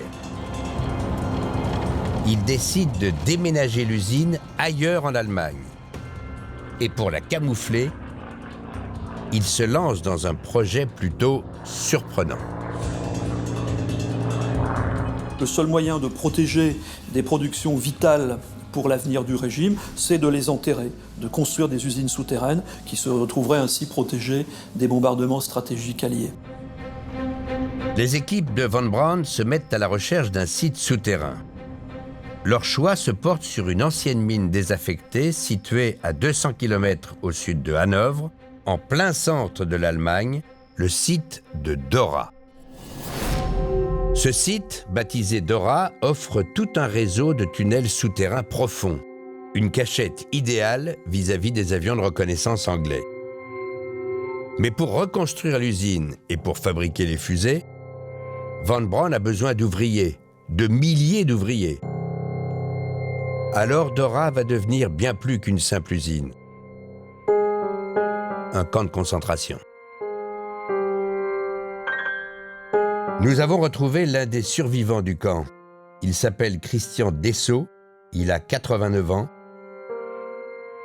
Il en avait 17 lorsqu'il a été déporté pour fait de résistance et qu'il est arrivé là, en train, sans savoir où il se trouvait. On nous a dit, c'est Dora. Ils nous disent, c'est Dora. Mais qu'est-ce que c'est que Dora? Tout le monde veut savoir Qu'est-ce que c'est que Dora? C'est le seul endroit où il ne faut pas aller. On nous dit Dora, c'est un tunnel, on rentre vivant, on sort mort. Ce que découvre Christian, et des milliers de déportés avec lui, c'est que Dora n'est pas un camp de concentration comme les autres. Pendant des mois, leur cauchemar va se passer dans des kilomètres de galeries souterraines. J'arrive, là, je suis dans les premiers, c'est environ le 8 février 1944. On va entrer là, il y a à peine de la lumière, ça hurle dedans. On entend des explosions, on entend une locomotive qui siffle, on marche sur des tas de trucs mous, on ne sait pas ce que c'est plein de cadavres. Ils marchent sur des corps entassés dans ce tunnel. Ce sont des déportés tués à la tâche. Leur calvaire, assembler les fusées de Wernher von Braun dans une gigantesque usine en sous-sol. On nous ouvre une porte et on passe de l'autre côté et qu'est-ce qu'on voit? Une usine, un truc immense, une fusée là sur les rails. Ça va où ça? Dans le ciel? Ça va dans la mer? Mais on va mourir. On n'est pas mort au travail, mais on va mourir. Ils vont détruire le monde avec ça. Christian va passer 13 mois dans cet enfer, à travailler sans relâche malgré les coups et les privations. Lui et ses camarades construiront ici plus de 200 roquettes de ce type, jusqu'à ce qu'au printemps 1945, l'armée allemande en pleine débâcle soit obligée de se replier et d'abandonner l'usine.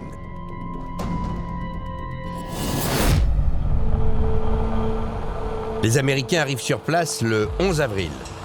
Au milieu des ruines de Dora, ils vont trouver un immense charnier.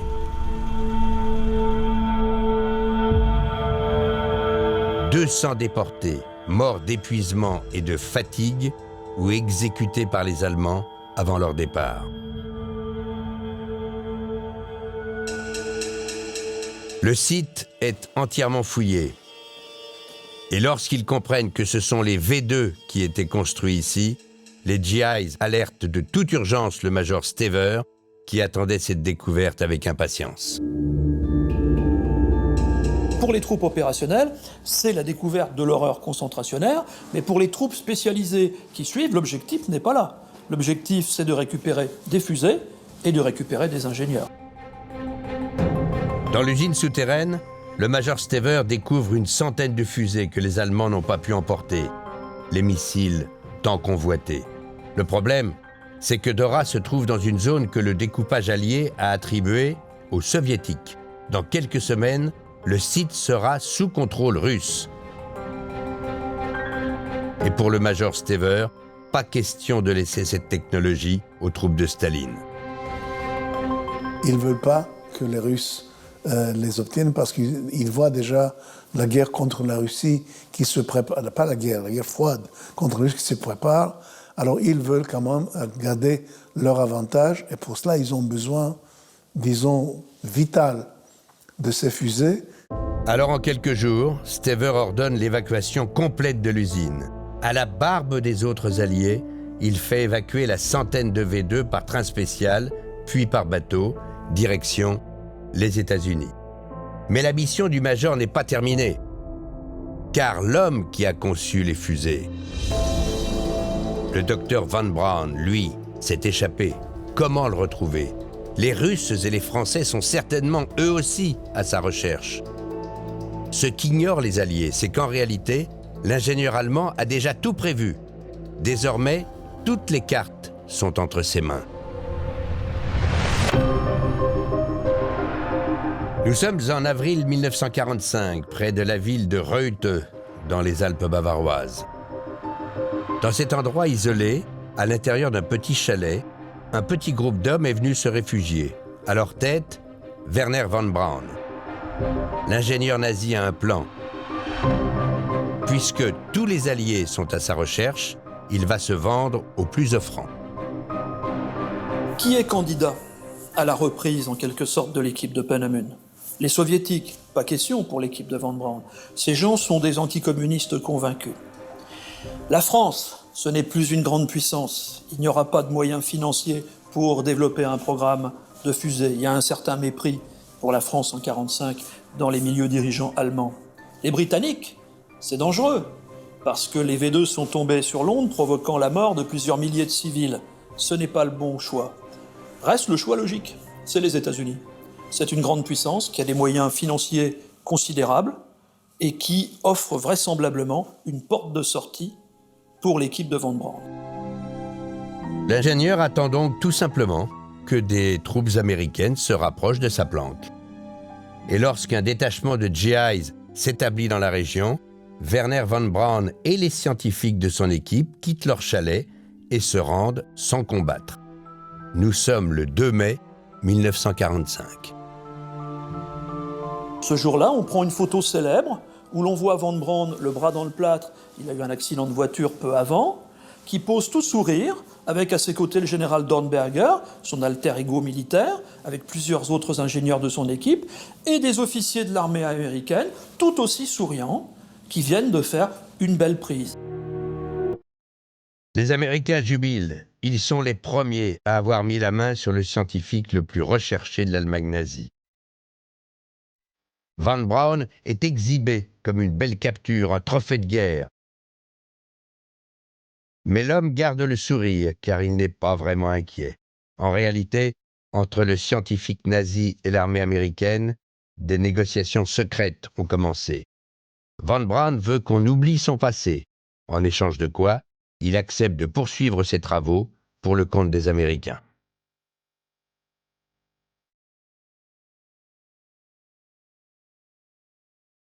On voit que ce personnage peut être remarquablement utile pour l'avenir des États-Unis. Donc on va commencer à négocier les conditions du transfert outre-Atlantique de Von Braun et de son équipe.